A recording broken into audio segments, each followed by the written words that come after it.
Mr. President, sadly but resolutely, I object to the electoral votes of my beloved Commonwealth of Pennsylvania on the grounds of multiple constitutional infractions that they were not, under all of the known circumstances, regularly given.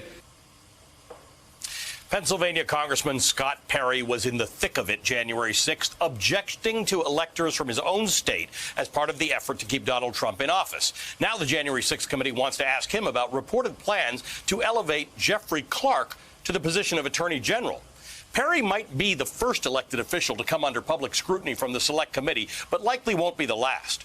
As we mentioned, the New York Times reports the committee is weighing whether to recommend the Justice Department pursue a criminal case against Donald Trump.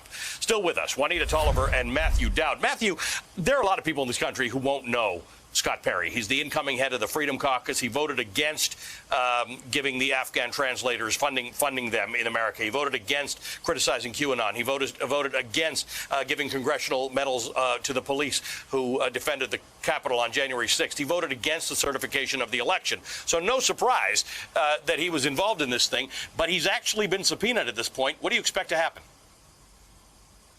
Well, what's my expectation and what's my hope? Let me start with my hope. I'm hoping that he's held accountable.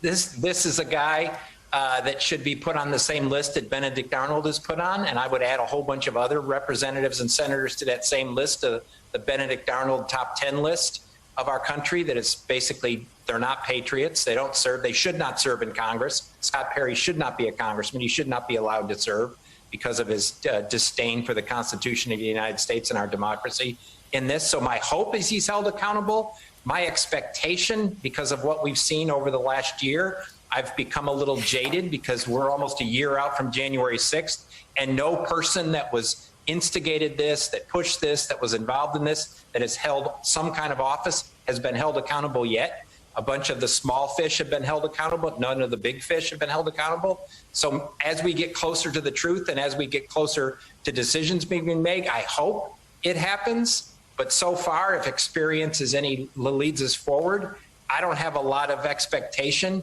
that the big fish are going to get held accountable. Juanita, they haven't subpoenaed Scott Perry. They've actually written him a very nice letter. Benny Thompson's written him a nice letter going as far as to say, if you need us to come to your district, we'll come and talk to you there. Here's what we think we know about you, and we'd like your information. But the way these things go is that somebody says no, then they issue a subpoena, then somebody says no, then they vote on whether to make it a criminal referral, then the House votes on it, then it goes to the Justice Department. Sometimes it works and results in an arrest warrant. Juanita, what's the way to get Merrick Garland? Because there are some people who think Merrick Garland probably just needs to take this on himself. He doesn't want to seem politicized. He doesn't want to seem like he's Joe Biden's attorney general. But there's some people who think maybe the Justice Department needs to use its teeth to get some of these people to testify. Look, I feel like, yes, you're right in describing that escalation alley, and Merrick Garland's going to wait for that escalation process to continue. I think that also applies to when the Select Committee wraps up its investigation and makes recommendations for criminal actions and referrals to the DOJ. Merrick Garland has shown he's going to stand back as much as people want him to move faster, as much as I want him to move faster with this. He's going to stand back and allow Congress to continue its investigation before jumping in to get this across the finish line in terms of what the public is looking for of accountability, what Matt just described in terms of accountability, because that's what it comes down to. I think the preview that we saw last week with the text messages with Liz Cheney asking the question if there was a violation from Trump to interfere and obstruct congressional business. That's what it's going to come down to, and that's when Merrick Garland's going to get involved, because you better believe that even though these folks are obstructing, even though these folks are pleading the Fifth and filing lawsuits against the Select Committee, they're still getting their hands on handwritten notes. They're still hearing from hundreds of other witnesses who are implicating them, just as you described in the letter from Chairman Thompson.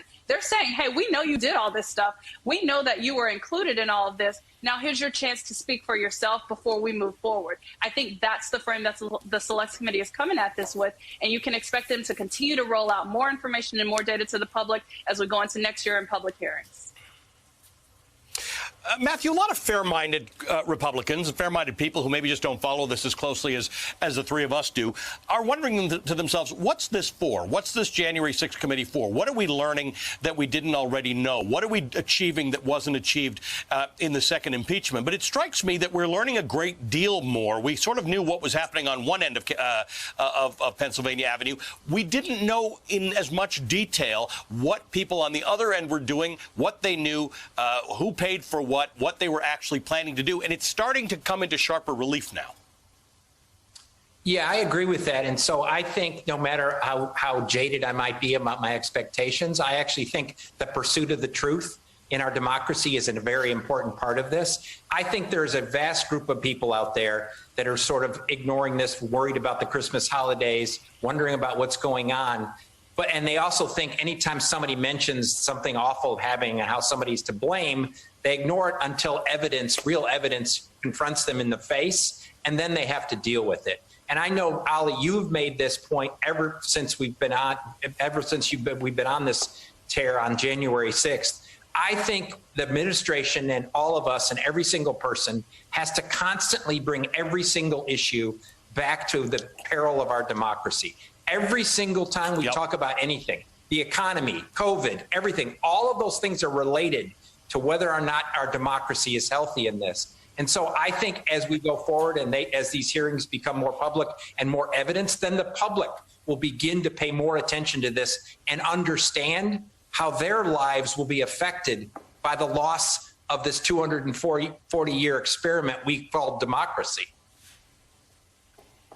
From your lips to the voters' ears, Matthew, thank you. Juanita Tolliver, Matthew Dowd, I really appreciate your time tonight. You are right. Democracy is the underlying issue here.